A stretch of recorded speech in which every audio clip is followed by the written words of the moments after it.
Iya betul itu aja.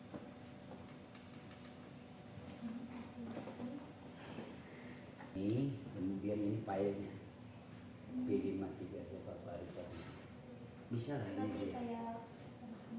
Bukan maksud saya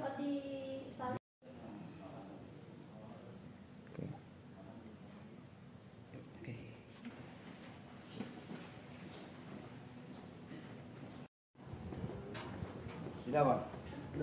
Kemarin memang melaporkan dugaan adanya pelanggaran administrasi pemilihan berdasarkan ketentuan Perbawaslu 8 tahun 2020. Nah nanti dari hasil itu ya silakan untuk Bawaslu mengkaji, karena dalam prakteknya ada dua fungsi utama Bawaslu itu ya, kewenangan utama satu menemukan suatu peristiwa yang juga pelanggaran, kemudian keduanya menerima laporan. Nah ini satu bagian menerima laporan. Artinya ya kita anggap dengan tingkat baik saja bahwa selama ini Bawaslu itu juga sudah menemukan, tapi diam-diam gitu kan, tidak ada ekspos. Nah karena itu yang ini berupa laporan dari masyarakat. Jadi intinya diduga ada pelanggaran administrasi pemilihan yang dilakukan oleh penyelenggara negara di daerah. Namanya tidak perlu saya sebut, karena lengkap sebetulnya dalam laporan dan itu sudah menjadi rahasia publik sebetulnya. Boleh saja silakan di.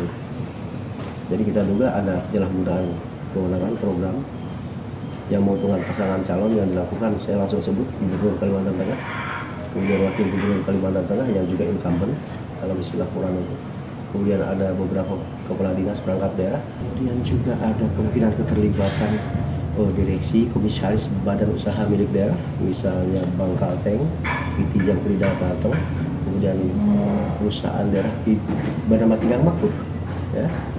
Nah, kemudian ada satu lagi dari pejabat pusat itu tertera di sana kepala OJK dan laporan itu kepala OJK. Jadi totalnya ada 14. Kemudian ada satu swasta, Muhammad Alfian Mawardi, yang kalau dalam laporan itu kayaknya berkolaborasi gitu ya. Jadi dalam rangka pelanggaran ini terjadi kita hitung mulai tanggal 23 Maret 2024 sampai penetapan pasangan calon dan sampai nanti mungkin penetapan pasangan calon terpilih. Karena itu konteksnya sesuai dengan ketentuan pasal 71 ayat 1 dan pasal 71 ayat 3 Undang-Undang nomor 1 2015 yang dirubah terakhir dengan Undang-Undang nomor 6 tahun 2020 tentang pemilihan gubernur, bupati dan wali kota. Yang tegasnya begini, bahwa apa yang disebut dalam pasal itu tadi tidak boleh menyalahgunakan program kewenangan yang menguntungkan pasangan calon tertentu baik di daerah pemilihan sendiri maupun di daerah lain dalam tempo 6 bulan sebelum penetapan pasangan calon sampai penetapan pasangan calon terpilih. Nah, penetapan pasangan calon itu kan tanggal 22 September, ya dah, kita tarik ke belakang 6 bulan, berarti itulah saya katakan tadi 22 Maret 2024. Jadi kita tidak menggunakan ketentuan pasal 70 tentang kampanye. Itu tersendiri lagi nanti tentang kampanyenya. Nah dari laporan itu nanti ya silakan, tapi Bawaslu mengkaji. Kalau diduga melanggar peraturan perundang-undangan tertentu akan direkomendasikan ditindaklanjuti oleh instansi lain.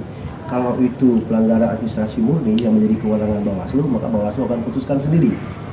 Kalau dugaannya kuat dari hasil kajian misalnya dalam rapat pleno ditemukan adanya unsur TSM, maka itu akan disempurnakan laporan itu. Berdasarkan ketentuan Perbawaslu dalam tempo 3 hari mereka sudah melakukan kajian apa segala macam. Nanti kita ikuti. Saya tidak bisa berandai-andai.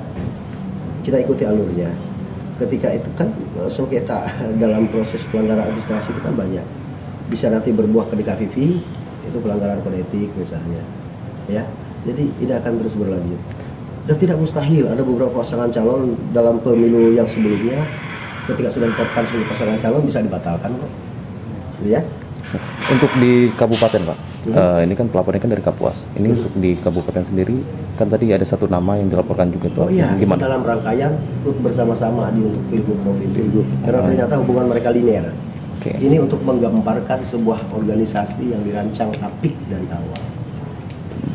Satu sebagai catatan, hanya untuk mengingat kembali salah satu pasangan calon yang namanya Eko Sumano berpasangan dengan Rahmat Hidayat di Kobar.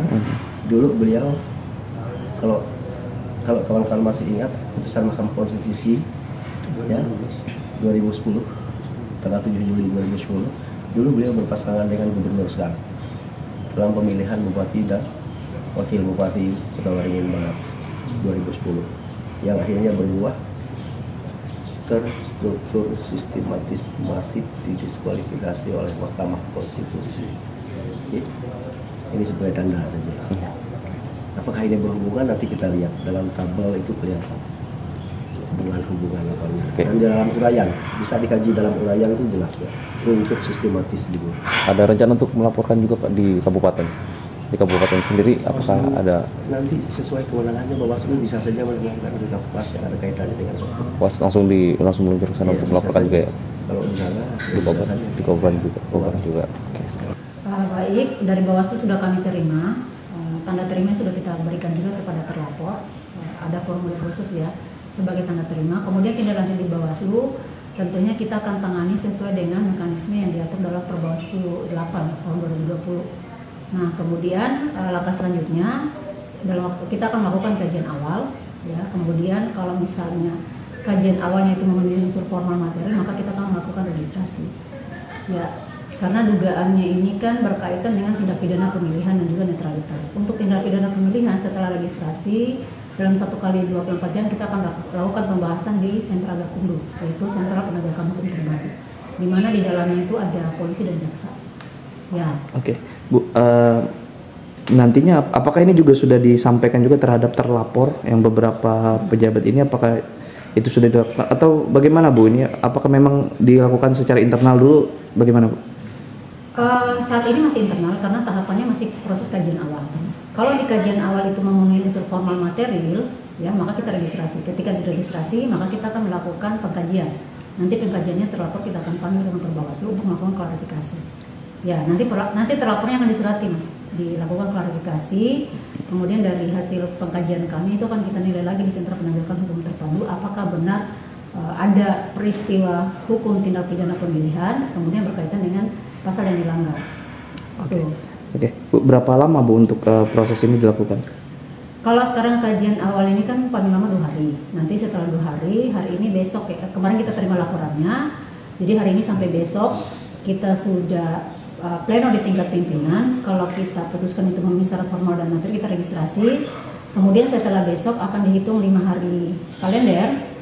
5 hari kalender nanti kita akan selesaikan untuk hasil kajiannya. Oke, siap. Terima kasih.